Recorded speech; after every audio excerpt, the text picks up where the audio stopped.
Hello everyone, it's Brickmaster here, and today I have a newer LEGO set to review. This is the LEGO Ninjago 70748 Titanium Dragon set from 2015. So it's not that old, but according to LEGO, it's a retired product. Because nowadays LEGO's being kind of stingy and it keeps retiring their products super early. So you only had maybe a year to buy this set before they say it is retired. So first I will show you the instruction booklet more. It comes with 82 pages, so it's not that long. And it's a medium-sized instruction manual, so it's kind of the square-shaped. I'm sorry, I coughed. But on the other side it just says win, because you can win a LEGO set, which is super hard to do. So they try to make you all excited for it, but I've heard that they're so hard to win, and you never get a set.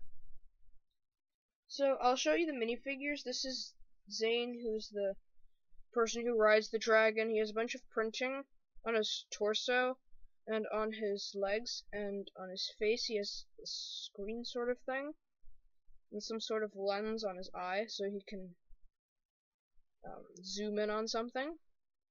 And on the back he has just a metallic face that does not have any of that stuff on it.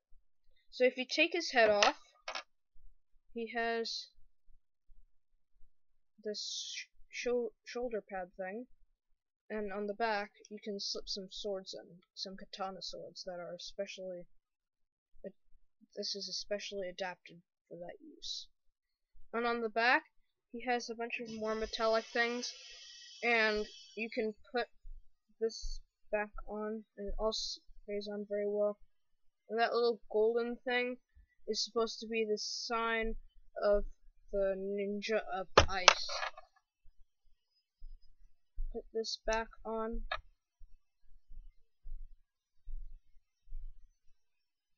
Whoops. This is the next minifigure. His name is Klaus. It's a kind of bad name for a Ninjago minifigure, but that's that minifigure. He has a bunch of printing on his torso and legs, and on the back he has a bunch of back printing as well. He also comes with a hairpiece that I've never had before, and he has two faces. This one with green eyes, and this one who looks like he's just a regular human being. And he also comes with this large weapon. I don't know what the name of this weapon is, so if you know, please tell me down in the comments. It also comes with this large and very detailed snake called Choprai. He comes in this series only in this series along with all these other minifigures. Well, Zane comes in every series, but he always looks different. So here he has this pretty nice sword that is purple and beige, and has the top of a snake head on here, and the bottom of one over here.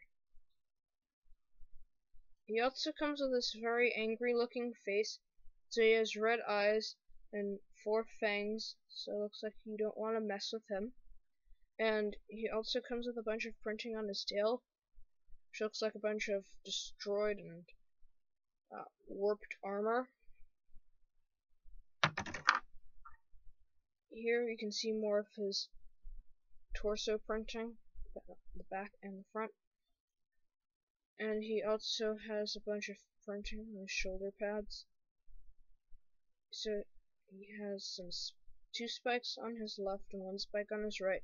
But that's kind of dumb how they made that, because if he gets attacked on this side, he has a lot less protection on his right, so he can easily die. So he also has this very long tail, which is kind of nice. It only used to come in the 2012 generals for the original Serpentine, which were the ones that you saw in season 1. Yeah, so that's a pretty sort of old piece that they brought back. So that's it for the minifigures. It also comes with this little shrine-like thing that the head kind of resembles a snake, because I would think that these people, these ones, they would make some sort of statues and such for their kind, and this can go up and down. It sort of resembles a snake, and here it has some fangs and a key. But I don't even think these are fangs. I think they'd be more like daggers, because who would put fangs that are so big that they don't even fit on a minifigure except in their hand? Why would you put that on there and say that's a fang? But unless it's the Great Devourer or something like that. And here's some vegetation here on the base of it to show that it's either in a jungle or some sort of temperate forest or something like that, somewhere in the wilderness. And here's a torch that's been lit. Whoops. And on the other side, here's this little catapult that fires this little chain that has balls on the end, and you can fire it like that. It's not that bad, it's just that it falls off if you're holding it, which is kind of annoying if you transport it. So that's the shrine. Oh, and by the way, it also, you can store weapons at the back.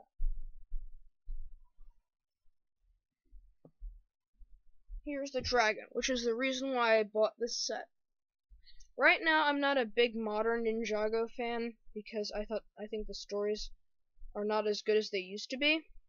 So I just bought the set because I wanted to have a dragon for Zane. So this dragon is really, really nice. It has a lot of posable parts and stays together very well. This may seem like a set that always falls apart, but it really isn't, because it's connected by a bunch of Technic pieces, and a lot of pieces are stacked and always supported by another one, so they don't really seem to fall apart. So I'll start off with the head. This just comes with these are just pieces that you wouldn't think belong to a dragon. These pieces are sometimes used for planes and helicopters, and these pieces down here were used for the original Ninjago enemies, the skeletons. So yeah, those are some pieces that you wouldn't expect to be in a dragon's head. So this dragon has two blue eyes here, and you can open his mouth, and you see he has a tongue, or she has a tongue, and the dragon has two teeth, and he's a pretty flexible jaw, which can open pretty wide. So if you want to have him eat the snake or something like that, yeah, that's what you can do. And his head can move in a lot of positions. And his legs are also pretty posable. You can move the feet around. You can do this and all that. And of course you can do it to the other leg here as well.